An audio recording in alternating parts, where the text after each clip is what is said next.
जनता भाजपा से यह भी जानना चाहती है कि 0 बढ़ा के 18 क्या बोले, फिर बोलना दोबारा। जिन्होंने गोली चलाई वो आपका राम मंदिर बना रहे हैं। आपने क्या नाम रखा है?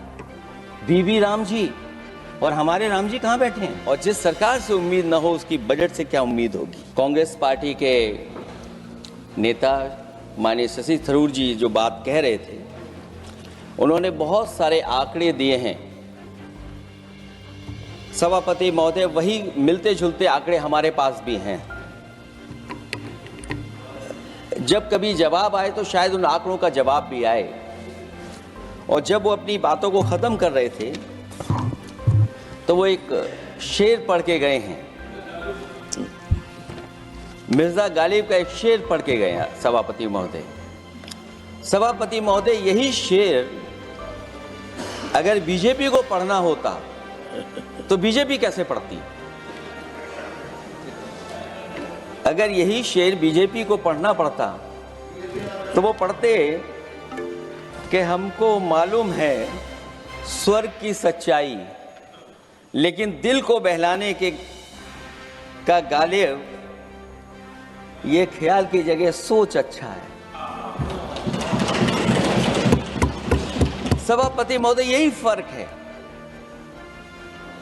सबका साथ, सबका विकास। सभापति महोदय, बोलने से पहले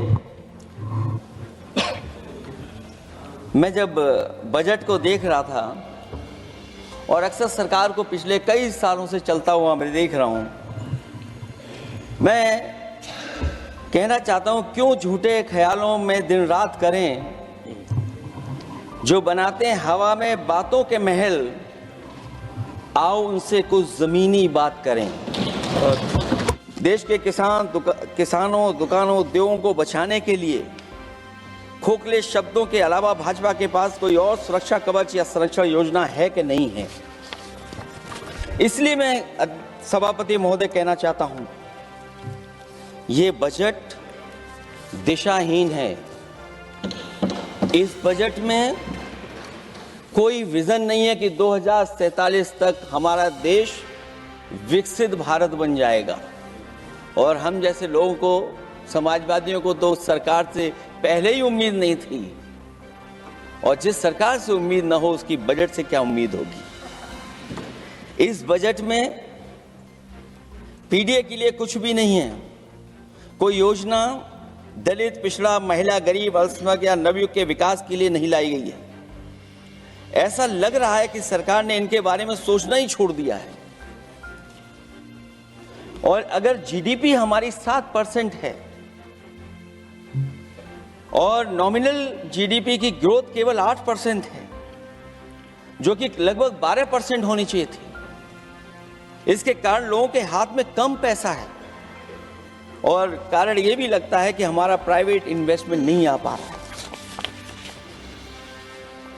जो लोग ये कहते हैं कि हम प्रति व्यक्ति आय बढ़ा रहे हैं, जो आंकड़े हमारे पास हैं, जो जानकारी हमारे पास है, वो आंकड़ा यही कहता है कि $3000 के लगभग प्रति व्यक्ति आय हमारी है।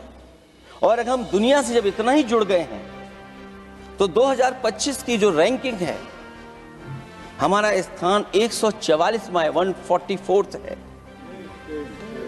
तो जहां हम इतना 10, 11, 12 साल से हम इतने बजट ला रहे हैं, क्या हमारे पर कैपिटा इनकम लोगों की नहीं बढ़ पाई? और सदन में, इसी सदन में कई बार ये पूछा गया कि जो लोग राशन प्राप्त कर रहे हैं, गरीबी रेखा से नीचे हैं, कम से कम उनकी पर कैपिटा इनकम क्या, ये तो बताना ही चाहिए सरकार को। और पिछड़ेपन को दूर करने के लिए कोई विजन नहीं दिखता इस बजट में। महंगाई बेतहाशा बढ़ने पर भी इस बजट में जनता को टैक्स में न छूट देना, टैक्स शोषण है। अमीरों के काम, कारोबार और घूमने फिरने पर 10 तरह की छूटें दी गई हैं, लेकिन बेकारी, बेरोजगारी से जूझ रहे लोगों की उम्मीदों की थाली खाली है। मध्यम वर्ग अपने आप को ठगा महसूस कर रहा है।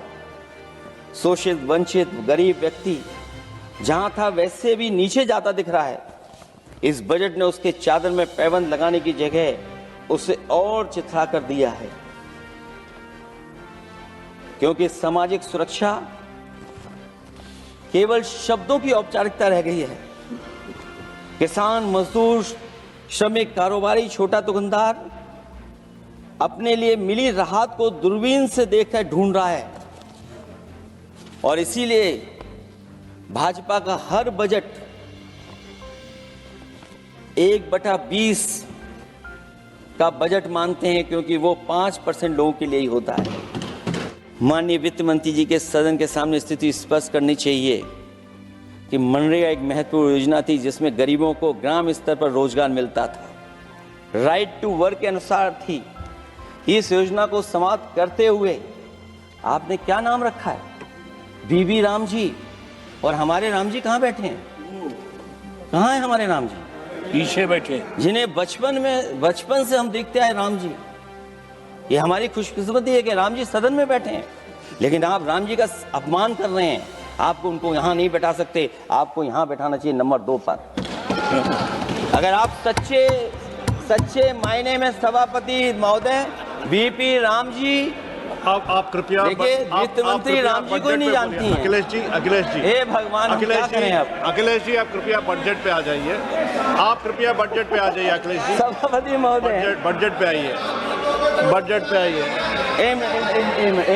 एक मिनट क्या बोले? फिर बोलना दोबारा। नहीं, आप बजट क्या बोलिए? नहीं, सभापति जी बोलिए। नहीं सभापति महोदय, नहीं, जिन्होंने गोली चलाई वो आपका राम मंदिर बना रहे हैं। सभापति महोदय, जिन्होंने गोली चलवाई वो राम मंदिर बनवा रहे हैं। अगर कुछ पता ना हो तो जाकर के पूछ लेना, पता कर लेना। आधी अधूरी जानकारी के साथ मत आया करो यहाँ पर। अब आप बताइए सभापति महोदय, बीबी राम जी नाम बदल दिया आपने। स्वास्थ्य को लेकर के बहुत हमारा गरीब समय समय पे परेशान रहता है। स्वास्थ्य को लेकर के जो ठोस कदम सरकार को उठाने चाहिए वो सभापति महोदय सरकार नहीं उठाती दिख रही है, और जितना भी स्वास्थ्य सेवाएं हैं वो ठप होती चली जा रही हैं। मैं उत्तर प्रदेश की बता सकता हूं, मुझे याद है सभापति महोदय, पहला जो भारत सरकार और प्रदेश सरकार को मिलकर के पहला हॉस्पिटल मेडिकल कॉलेज शाहजहांपुर का बना था, जिस समय भारतीय जनता पार्टी के उस समय के स्वास्थ्य मंत्री और मैंने मिलकर के उसका उद्घाटन किया था।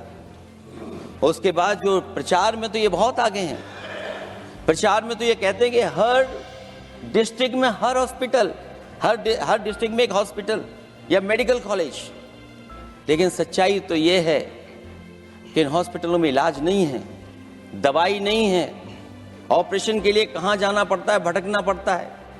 और जिस तरीके से अभी जिन लोगों ने इंश्योरेंस या LIC में किस्त दी होगी वो जानते होंगे कि महंगाई कम नहीं हुई है, महंगाई बढ़ी है, किस्तें बढ़ गई हैं।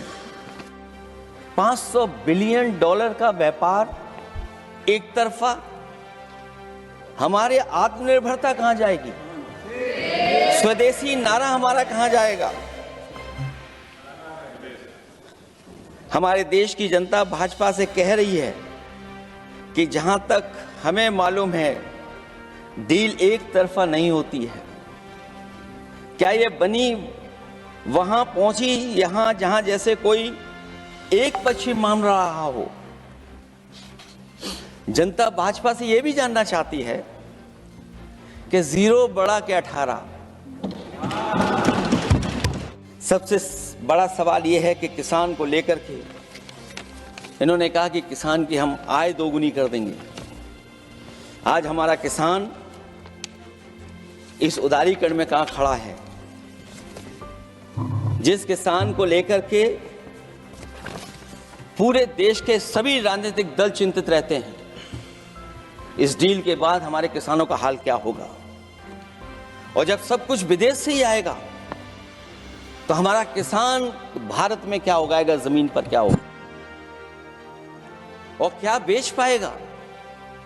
सभापति महोदय, सरकार ने बड़ा बजट पेश किया, कहा कि हम एग्रीकल्चर इंफ्रास्ट्रक्चर तैयार करेंगे, एग्रीकल्चर इंफ्रास्ट्रक्चर से हम मंडियां तैयार करेंगे, बाजार तैयार करेंगे, MSP लागू करेंगे।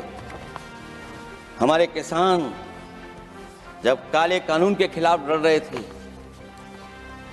बड़ी संख्या में जान चली गई। उसके बाद सरकार कहीं पीछे हटी और उन्होंने काले कानून वापस लिए। लेकिन आज भी किसानों को जो कानूनी गारंटी मिलनी चाहिए वो अभी तक एमएसपी की कानूनी गारंटी सरकार नहीं दे पाई है। राजमाता पूजनीय अहिल्याबाई होलकर जी, उनकी मूर्ति थी, उसको बुलडोजर से तोड़वा दिया। सभापति महोदय, कोई कल्पना कर सकता है एक मणिकर्णिका घाट जो हमारी पौराणिक पहचान रही, सदियों से हमारी विरासत की पहचान रही, सनातनी काशी की विरासत रही, वहां पे इनकी सरकार ने प्रधान संसदीय क्षेत्र में बुलडोजर चला करके हमारी पूजनीय अहिल्याबाई होलकर की मूर्ति को इन्होंने तोड़ने का काम किया। और सभापति महोदय, केवल एक मूर्ति नहीं, वहां पर अगर हम गिनती करेंगे, एक नहीं, दो नहीं, तीन नहीं, चार नहीं, पांच नहीं, छह नहीं, सात नहीं, लगभग 100 मंदिरों को तोड़ने का काम इसी सरकार में हुआ है।